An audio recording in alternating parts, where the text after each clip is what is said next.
In the ancient kingdom of Thornbridge, where shadows clung to the stone walls and whispers traveled faster than the wind, lived a young woman named Adela. Her name was often spoken in hushed tones, a melody of pity and curiosity. She was the wife of Sir Rowan, a knight whose valor on the battlefield was matched only by the coldness in his heart. Their manor, perched on a hill overlooking the misty valleys, was more a fortress of solitude than a home. Sir Rowan was a man of duty, his honor a shield he held between himself and the world, and most painfully, between himself and his wife. Adela's days were a tapestry woven with threads of silence and longing.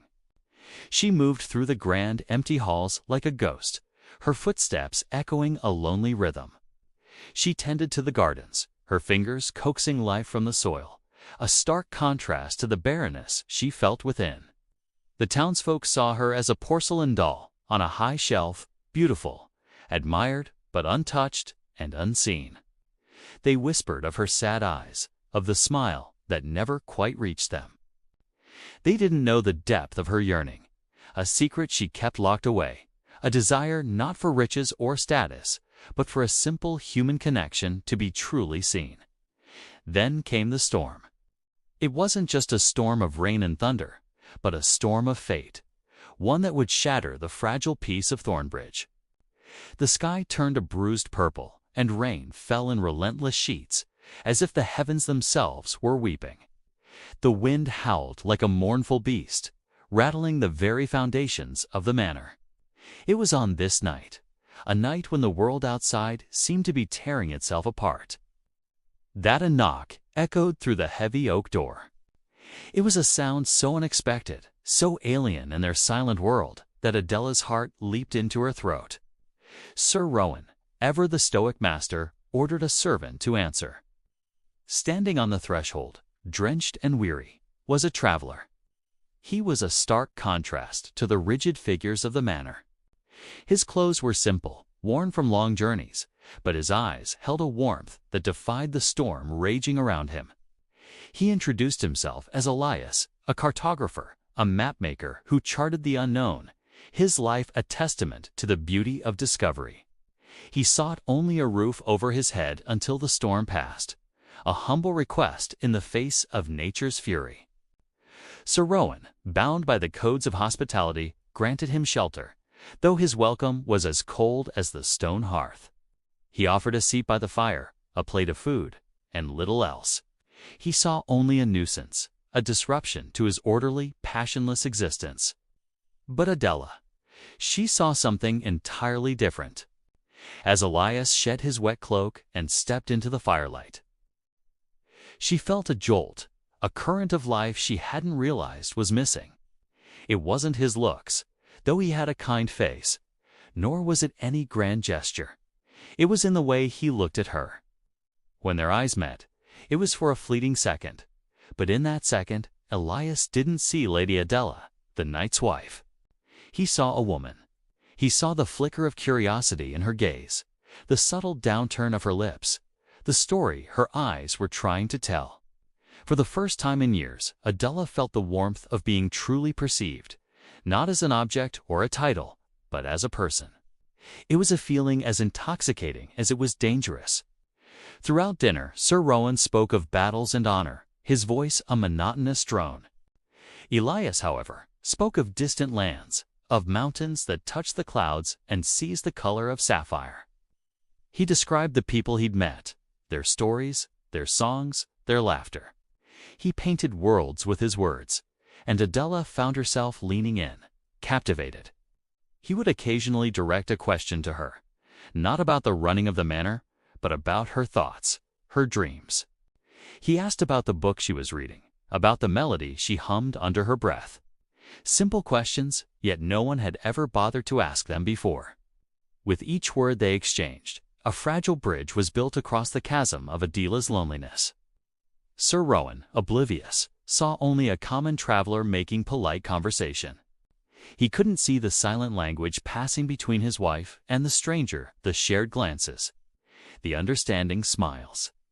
He couldn't feel the air crackling with an energy that had long been absent from his home. For Adela, It was as if a dormant seed within her had been watered. The feeling she had buried deep beneath layers of duty and resignation began to stir. It was a terrifying sensation, a thrilling pulse of life that both exhilarated and frightened her. That night, as the storm continued its relentless assault on the manor, another storm was brewing within its walls. The presence of Elias had done more than just offer a temporary distraction. It had awakened a part of Adela she thought was lost forever.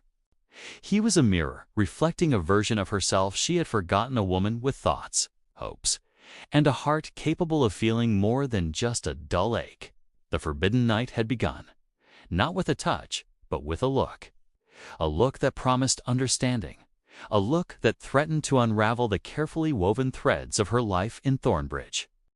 As she lay in her cold, lonely bed, listening to the thunder, Adela knew that the traveler seeking shelter had brought something far more powerful than the storm into her home. He had brought the possibility of change, and with it, the terrifying, beautiful danger of a new beginning. The manor walls, which had always felt like a prison, now seemed to hold a secret, a spark of life ignited in the darkest of nights. And Adela knew, with a certainty that shook her to her core, that nothing would ever be the same again. All right, let's dive back into the story of Adela and the mysterious traveler. Now, if you thought a secret love like this could stay hidden forever in a castle where whispers travel faster than a royal decree, you'd be mistaken. Every castle has its shadows, and in those shadows, eyes are always watching. In this case, the eyes belonged to a maid, a woman whose heart was curdled with jealousy. She had served Lady Adela for years, but instead of loyalty, she harbored a bitter envy. She saw Adela's beauty, her status, and now this intoxicating new happiness, and it was more than she could bear. She wanted what Adela had, or at the very least, she wanted to see her fall. So she began to watch. Her chores became an elaborate excuse to linger near Adela's chambers, her ears straining to catch any snippet of conversation. She noticed the way Adela would hum a new, unfamiliar tune, the way her eyes would drift towards the window overlooking the road to the village. The maid saw Adela writing letters, her quill scratching furiously across parchment late into the night. At first, she thought nothing of it. Ladies wrote letters, but then she noticed the secrecy, the way Adela would carefully seal the scrolls with a plain wax seal, no family crest, and hand them off to a trusted stable boy with a hushed urgency. This was not correspondence with a distant cousin. This was something clandestine. The maid's opportunity came on a damp, moonless night. She saw Adela meet the traveler in a secluded corner of the garden, a place tucked away behind the high, thorny walls of the rose bushes. From her hiding spot, the maid watched them exchange not just words, but letters. It was a risky, foolish move, but in the throes of their connection, caution had been thrown to the wind. The maid's heart pounded with a venomous excitement. This was the proof she needed. Her moment was coming. For the next few days, she was a hawk circling its prey. She observed the route the stable boy took, the hollowed-out tree stump by the old mill where the letters were exchanged. It was a classic, almost cliché hiding spot, but love often makes people predictable. One afternoon, under the guise of gathering herbs, the maid made her move. She waited until the stable boy had come and gone, her hands trembling as she reached into the dark hollow of the stump, and there it was, a small, tightly rolled scroll tied with a simple leather cord. It was addressed to Adela. The maid didn't even need to read it. Possessing it was enough. She didn't take the letter to Sir Rowan directly.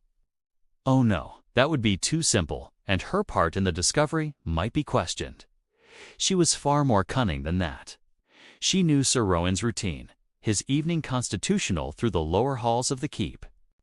That evening, as he walked deep in thought about estate matters and the upcoming tourney, the maid accidentally dropped a basket of laundry. As she scrambled to pick up the linens, the scroll, which she had tucked into her sleeve, conveniently slipped out and rolled to a stop right at Sir Rowan's feet.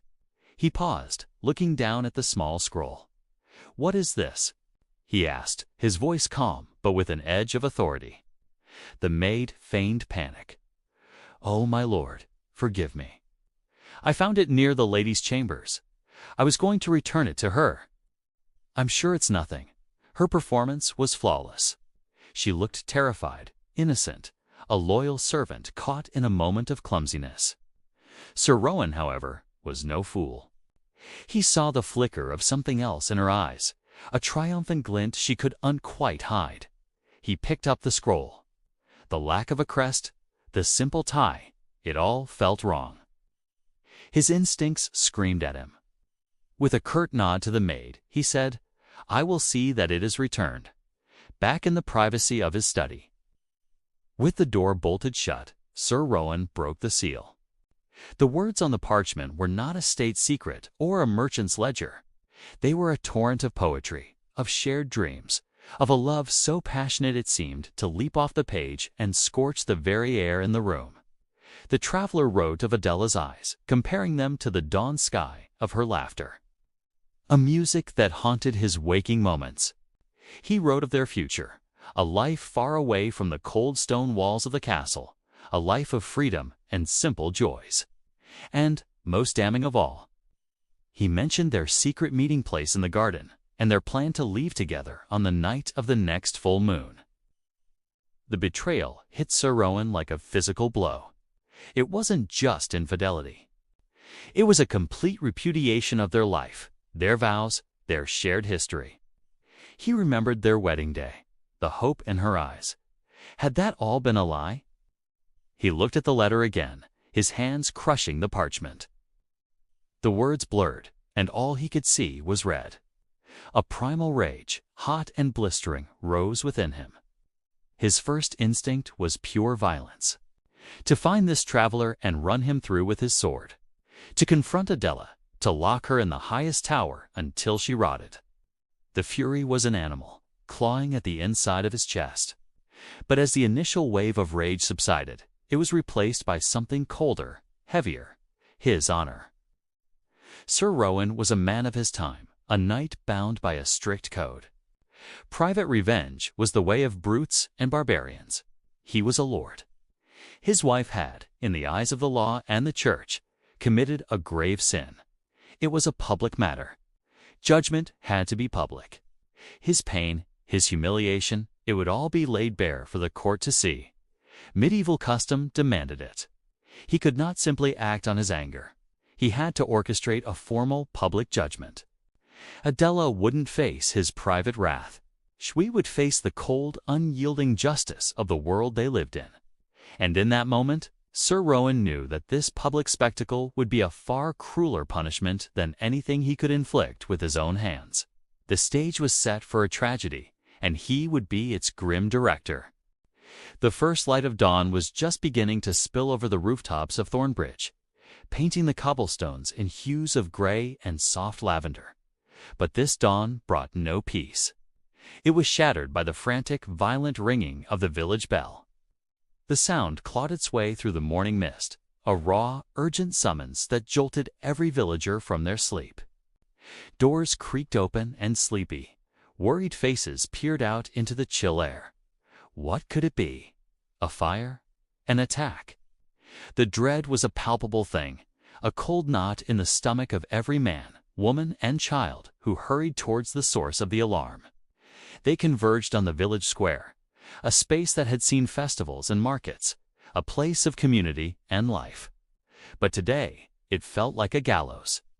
And in the center of it all, a scene unfolded that would be seared into their memories forever. There was Rowan, his face a mask of cold fury, his knuckles white as he gripped the arm of a trembling figure. It was Adela.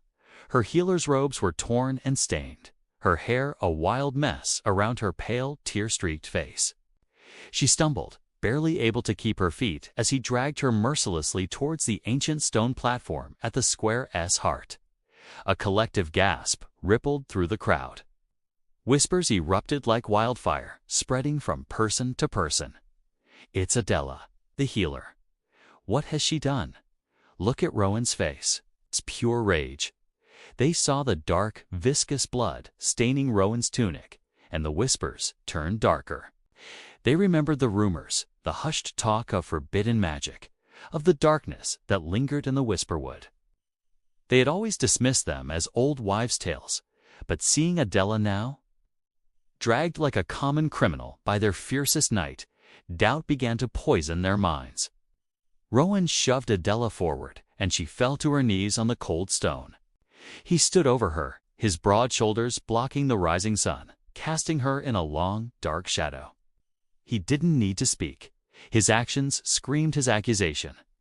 He was bringing the supposed source of the village's curse to judgment. The crowd fell silent, a heavy, expectant quiet. Every eye was fixed on the two figures on the platform.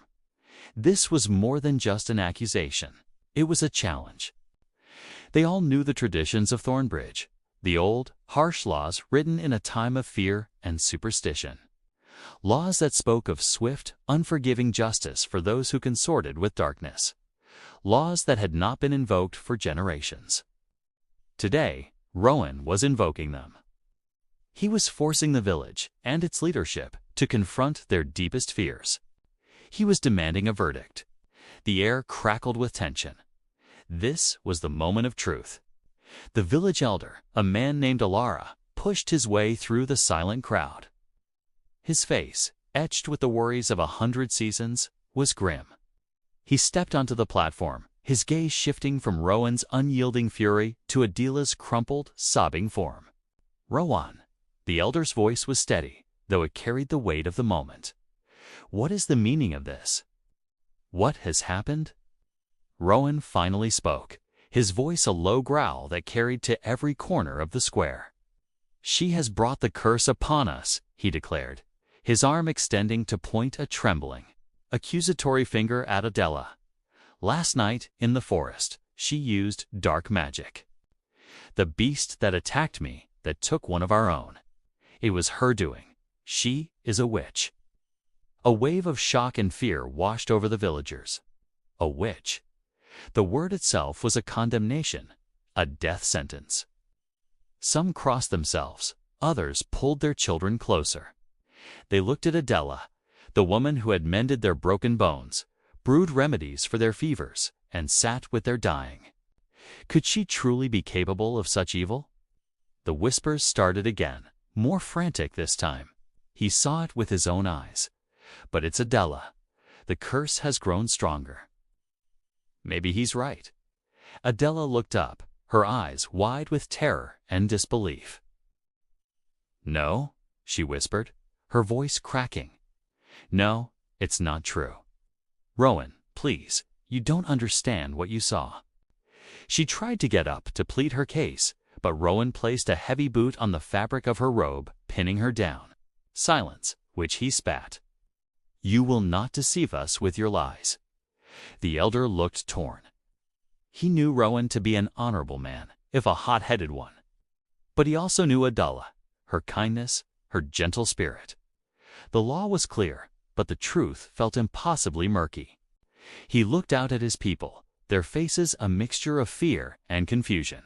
They were looking to him for guidance, for justice. But what was justice in a situation like this? To believe the word of their sworn protector, or to trust the woman who had healed them? "We must have a trial," the elder announced, his voice ringing with an authority he didn't feel. "Thornbridge has laws. We will hear both sides. We will uncover the truth." A murmur of agreement went through the crowd. A trial. It was the proper way. It was the fair way. But even as they agreed, a cold sense of dread settled over them. They knew that trials for witchcraft in the old tales only ever had one ending. Rowan scoffed, a bitter, harsh sound. A trial. What is there to trial? "I am the witness. My word should be enough. She consorts with shadows. I saw the magic with my own eyes. She must be purged before she dooms us all." His passion was infectious. His certainty swayed many in the crowd who were desperate for a simple answer, a single target for their fear and grief. Cries of "He's right," and "Purge the witch." began to rise from the back of the crowd. Panic seized Adela. She saw the faces of her neighbors, people she had known her entire life, twisting with suspicion and hatred. Their fear was a tidal wave, and she was drowning in it. She was alone. Who would speak for her? Who would dare to stand against the village hero and the rising tide of hysteria? The sun was higher in the sky now, but the square felt colder and darker than ever.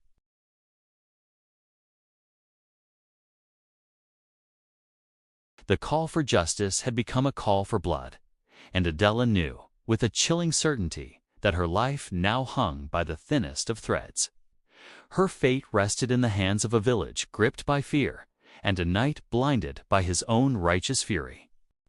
Part 4. The Council of Elders.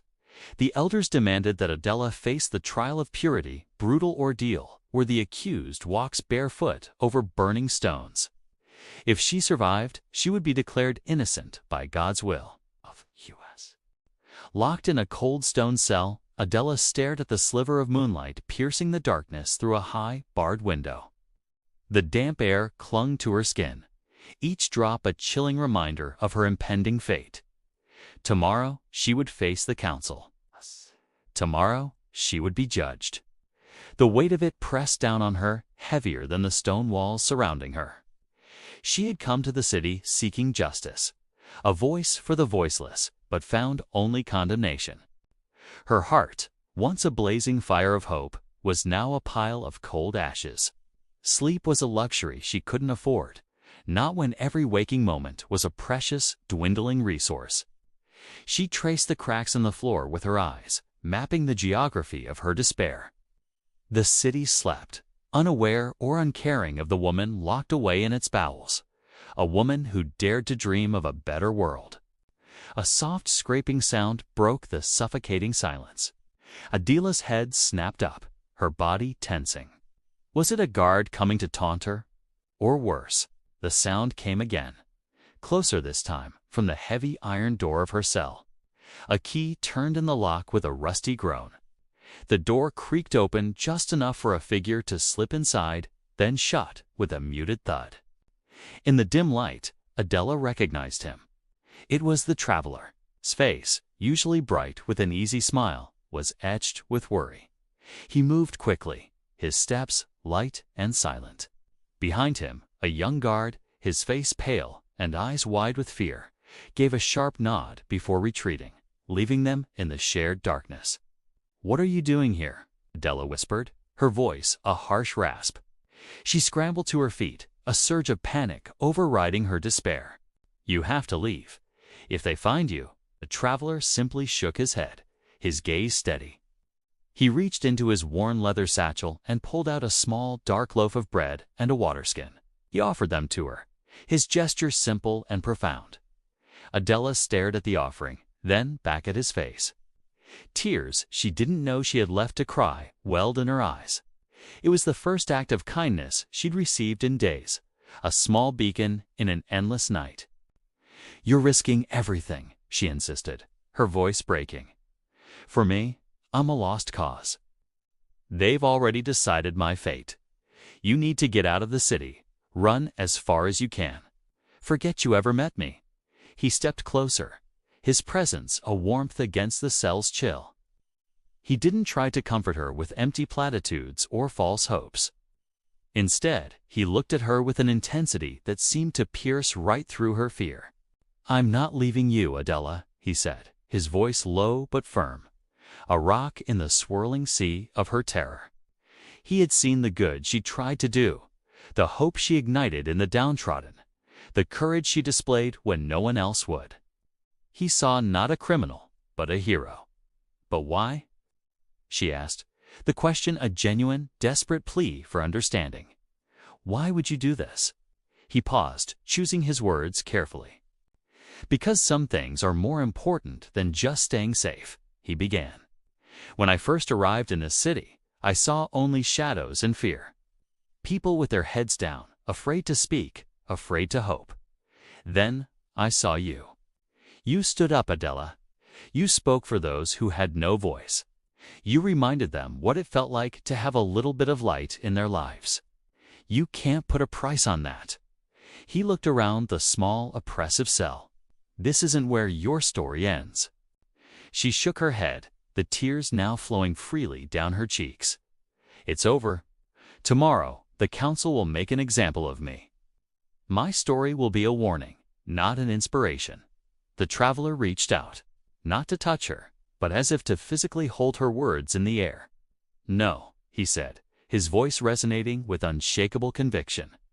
"They think they can extinguish your fire. They're wrong. You've already lit too many other candles, Adela. I'm just one of them." He spoke of the whispers he'd heard in the market, the quiet conversations in the taverns. People were talking. Her arrest hadn't silenced them. It had made them angry. They were afraid, yes, but for the first time they were thinking about what came after the fear. He then pulled out something else from his satchel, something small and metallic. It was a key. Not the key to her cell, but something older, smaller. "The guard, the one who let me and his sister, was one of the people you helped. He gave me this. It opens a grate in the old sewer system, not far from here. It leads out beyond the city walls." Adela's breath caught in her throat. Freedom. It was a tangible thing, a cold piece of metal in his hand, an escape route, a future. For a fleeting moment, she allowed herself to imagine it. The feel of fresh air, the sight of an open road, the possibility of starting anew. But the image faded as quickly as it came. "And what about you?" she asked. "What about the guard? They'll be punished. I can't let others suffer for my freedom." The traveler's expression softened. "That's why I'm here. We have a plan. But it only works if you agree. You have to be willing to fight for your own life as fiercely as you've fought for others." He explained his idea, a desperate, daring gambit. He wouldn't just help her escape. He would take her place. Using the dim light and the guard's complicity, they would switch. He would remain in the cell, and she would flee. Adela stared at him, aghast. "No, absolutely not. They'll execute you." Adela smiled, a sad, knowing smile. Adela might, he admitted. "But my life for yours. It's a fair trade. You have work left to do. You've started something here, a movement. It needs its leader. I'm just a wanderer, a storyteller. My stories are nothing compared to the one you are living." He pressed the key into her hand, his fingers closing over hers. "You deserve to live, Adela," he whispered, his voice thick with emotion. "You deserve to see the world you're trying to build." The weight of his sacrifice was crushing. How could she accept? How could she run while he faced the executioner's axe? Her entire being screamed in protest. Yet, a deeper, quieter part of her understood his logic. Her death would be a victory for the council, proof that dissent would be stamped out. Her escape, however, would be a symbol of defiance. It would prove that the spirit of rebellion could not be so easily caged. It would fuel the whispers, turn them into shouts, and give a face to the growing unrest. Her life, lived in freedom, could achieve what her death in martyrdom never could. She looked from the key in her palm to the traveler's determined face. The choice was impossible. Her own life paid for by his. Yet his words echoed in the stone chamber. "You deserve to live." In that moment, she realized he wasn't just offering her an escape. He was giving her a mission. To live not just for herself, but for him, for the guard, for every person who yearned for justice. To carry the torch he was so willingly passing to her. With a final agonizing look, she nodded, the decision a lead weight in her gut. The fate of the city and the life of a brave man now rested on her shoulders. The night was far from over. As the last sliver of the moon dipped below the horizon, casting the town into profound darkness, a faint click echoed in the silence of the manor's dungeon. It wasn't loud, just a subtle metallic whisper, but in that stillness it sounded like a thunderclap. The traveler, her wrists raw and bruised, flexed her fingers for the first time in what felt like an eternity. The chains, which had been her constant companions, now lay in a coiled heap on the damp stone floor. A small, intricately carved lockpick, a secret she had guarded more closely than her own name, rested in her palm. It had taken hours, her muscles screaming in protest, her focus a pinpoint laser against the lock's complex mechanism. But freedom was a powerful motivator. She rose slowly, every joint aching, and moved with a grace that belied her captivity. The dungeon was a tomb, cold and unforgiving, but she knew this place held more secrets than just despair. She pressed her hand against the far wall, her fingers tracing the mortar lines between the stones. Her own mentor, a rogue and a scholar who had taught her the art of survival, had spoken of these old manners. He'd said that every seat of power, every fortress built to keep people in, always had a secret way out. It was a law of architecture and human nature, and he had been right. Her fingers found it a slight depression, a stone that wasn't quite flush with its neighbors. With a grunt of effort, she pushed. The stone groaned in protest, grinding against its ancient fittings.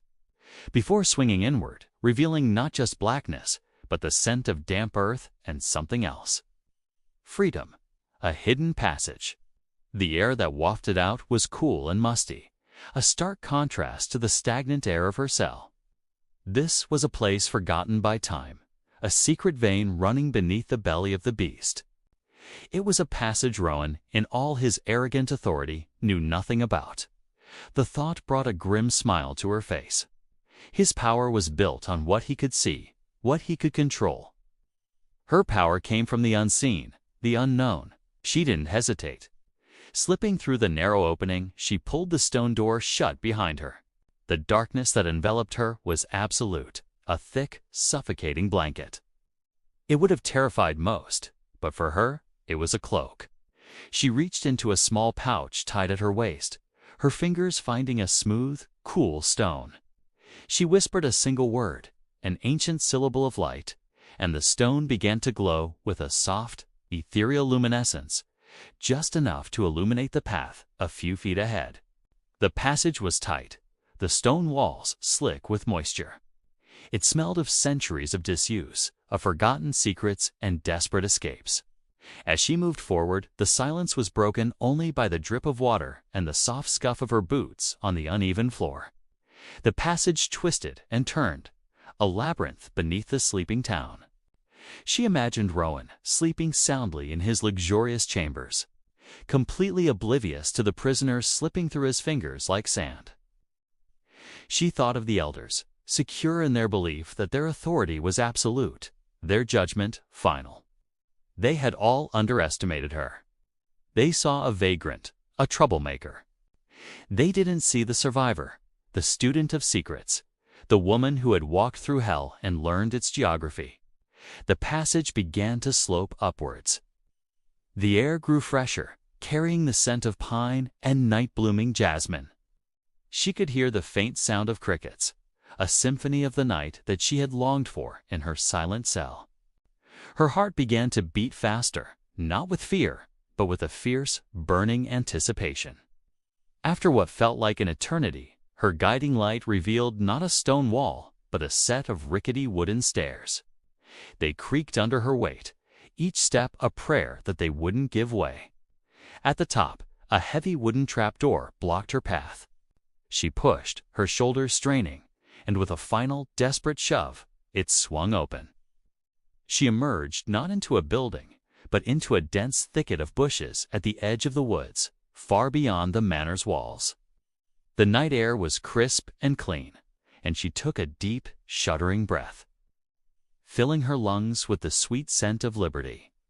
Above her, a canopy of stars glittered like a carpet of diamonds, more brilliant than she had ever seen them. The town lay behind her, a collection of sleeping shadows, a prison she had just broken out of. She was free, but she knew this was not the end. It was merely the end of a chapter. As the first hint of dawn began to paint the eastern sky in shades of pale rose and gold, she melted into the forest, a ghost leaving no trace. Back in the manor, the morning routine began. A guard, carrying a meager breakfast of stale bread and water, descended the stone steps to the dungeon. He found the cell door barred, just as he had left it. But when he peered through the small grate, his blood ran cold. The cell was empty. The chains lay on the floor, their lock open. There was no sign of a struggle, no broken bars, no forced door. It was as if the prisoner had simply vanished into thin air. Panic erupted.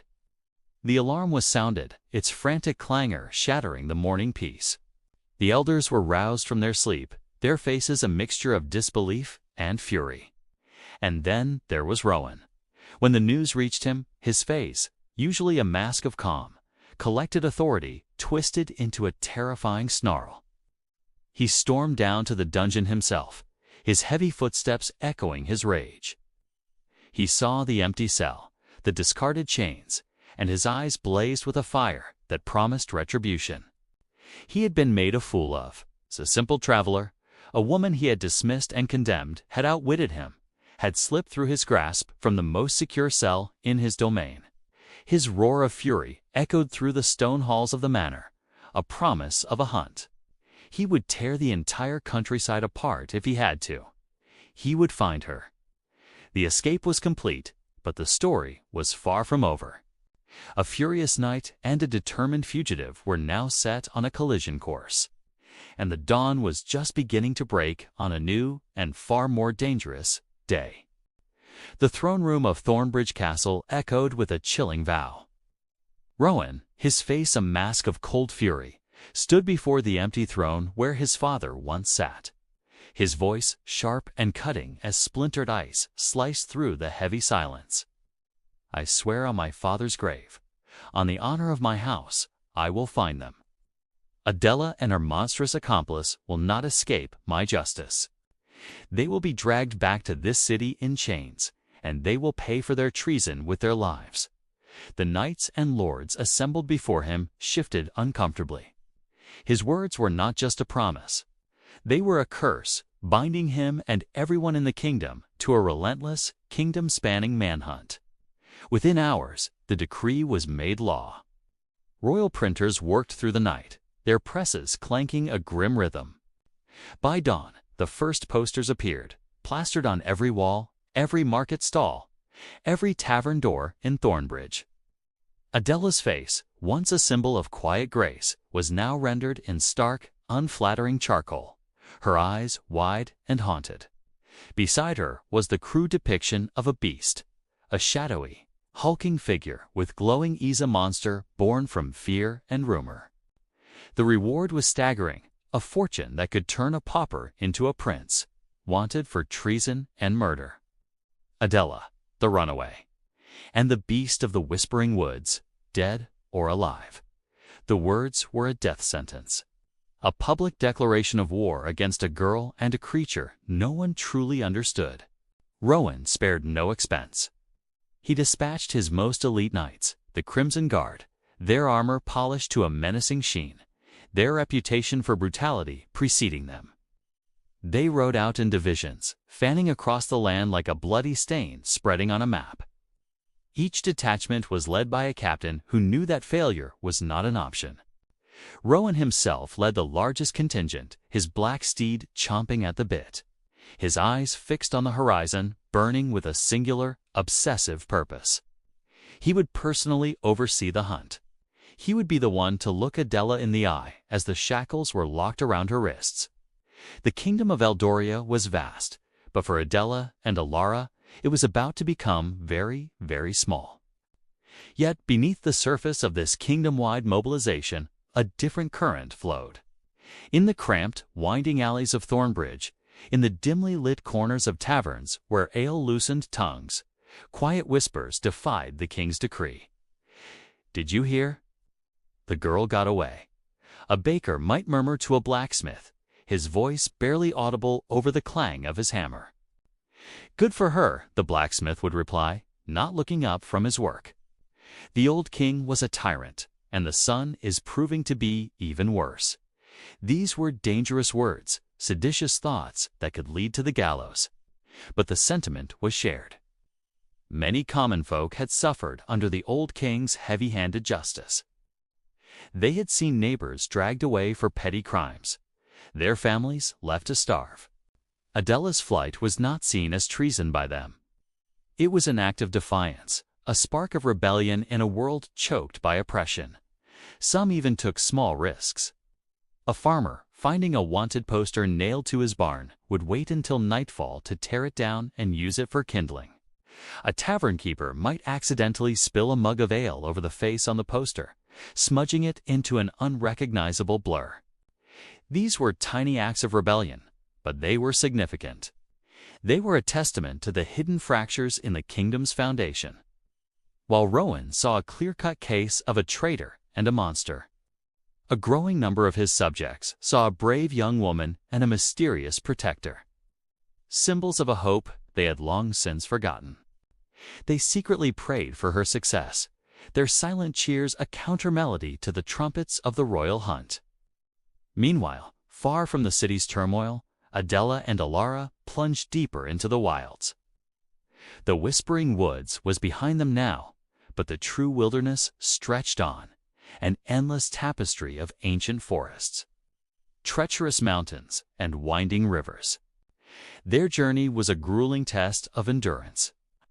Days were spent navigating dense undergrowth and scaling rocky outcrops, their muscles aching with a fatigue that seeped into their bones. Nights were a constant vigil, huddled together for warmth, listening to the unfamiliar sounds of the nocturnal world. Alara, with her heightened senses, was their guardian. Her ears would twitch at the snap of a distant twig, her nose sifting the air for any scent of danger. More than once, her low growl was the only warning Adela had before they quickly changed direction. Narrowly avoiding a patrol of Rowan's knights, Adela was changing. The sheltered girl who had trembled in the castle library was being stripped away, layer by layer, by the harshness of their flight. She learned to read the land, to find clean water, to identify edible plants from poisonous ones under Alara's silent tutelage. The beast would nudge a particular berry with her snout or paw at the root of a specific plant, and Adela would learn. She grew tougher, her hands calloused, her gaze more direct. The fear was still there, a constant companion humming just beneath the surface. But it was now tempered with a steely resolve. She was no longer just running from something. She was running towards something, a future, a life of freedom, however uncertain it might be. Their bond, forged in the crucible of shared danger, deepened with every passing day. It was a communication that went beyond words. A shared look, a gentle nudge, a soft touch, they understood each other completely. One evening, as they rested by a hidden stream, Adela tended to a cut on Alara's paw, her touch gentle and sure. The massive beast rested her head in Adela's lap, a soft rumble of contentment vibrating through her chest. In that quiet moment, surrounded by the vast, uncaring wilderness, they were not a fugitive and a monster. They were family. They had only each other, a tiny island of warmth and trust in a cold, hostile world. But they knew the hunters were closing in. The distant sound of a hunting horn carried on the wind was a chilling reminder that Rowan's promise echoed across the land, and his net was tightening. Their desperate flight for freedom was far from over. The real hunt had just begun. Thank you for watching, and if you're enjoying this story, don't forget to like, subscribe, and hit that notification bell so you don't miss the next chapter. Weeks have turned into an eternity on the open road. The dust of Thornbridge, with all its secrets and sorrows, finally settles behind us. Beside me, the traveler, whose name I now know is Alara, has been a silent, steady presence. Her gaze is always fixed on the horizon, a mirror of the hope blooming in my own heart. We've shared meager meals and whispered stories under the vast, starry sky.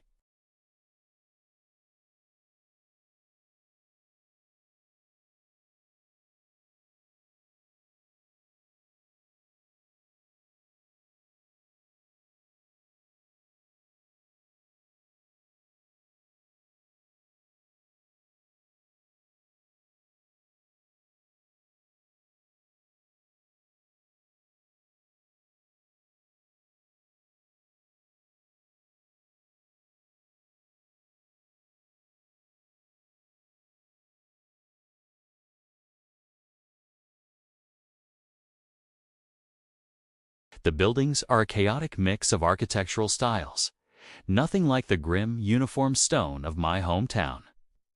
Ships with brightly colored sails bob in the harbor, their masts like a forest of giants reaching for the sky.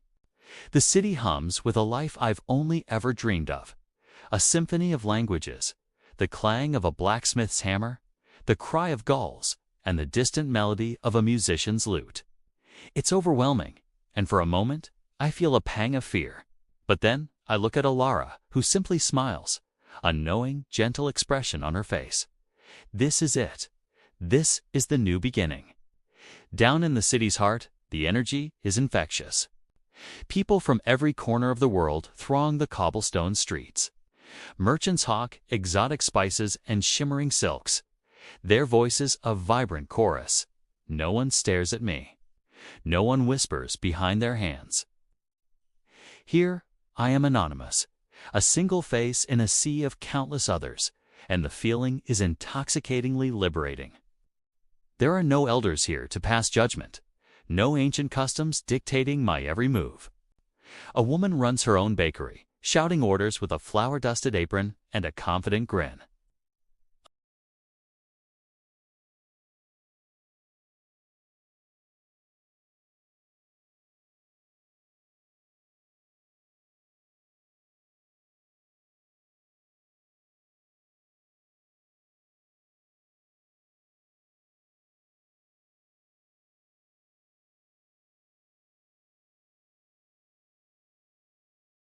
From my window, I can see the endless expanse of the ocean. I spend my first few days just watching, absorbing.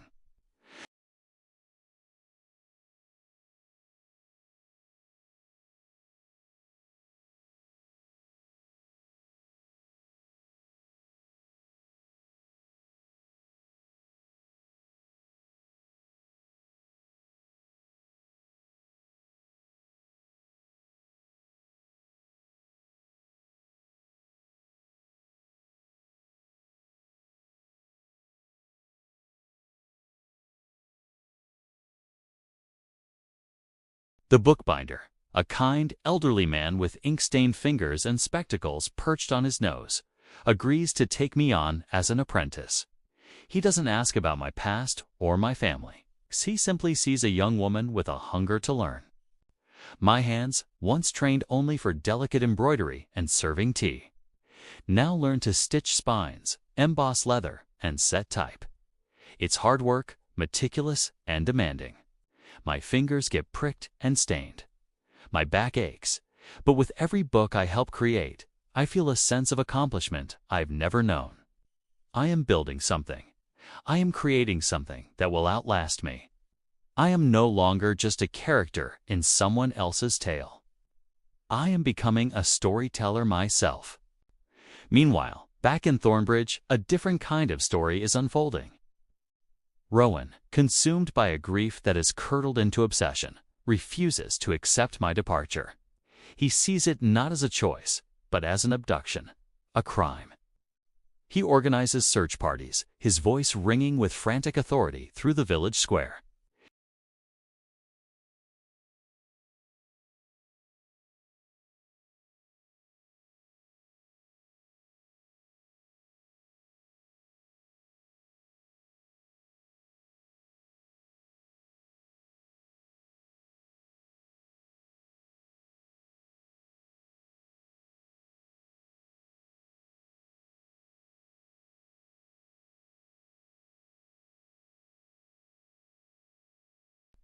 The search turns up nothing. Weeks turn into months. My trail has gone cold, washed away by rain and time. Rowan's desperation begins to look less like a lover's grief and more like the fury of a man whose property has been stolen. His relentless pursuit isn't about love or concern for my well-being. It's about his pride, his status, his world order being challenged.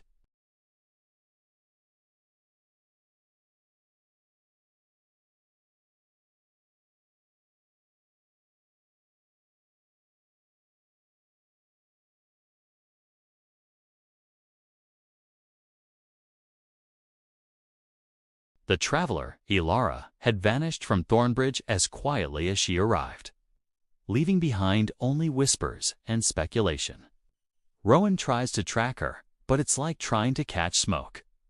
She exists only in the memories of a few, a fleeting shadow who passed through their static world. The elders, who once held such sway, now find their authority questioned. The younger generation, who witnessed my silent rebellion, start to look at their own lives with new eyes. They see the cracks in the foundation of their traditions. They see the cage, not just the comfort of their predictable lives.